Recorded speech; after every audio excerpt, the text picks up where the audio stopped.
People on board flights arriving in Tel Aviv face new restrictions as the Israeli government takes a sweeping precaution in the face of the coronavirus. A requirement for all travelers to self-quarantine for 2 weeks if they're arriving from some countries in Europe, affecting between 60 and 70,000 people.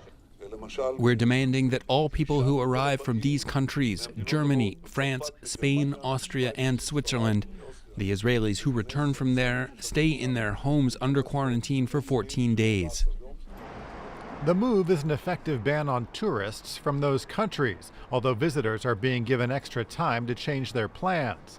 But Israeli citizens are required to self-quarantine immediately. The Israeli embassy in Paris explained in a notice saying, Israeli nationals having stayed in France and returning to Israel starting on March 4th are instructed to respect a period of isolation of 14 days and identify themselves to the health authorities.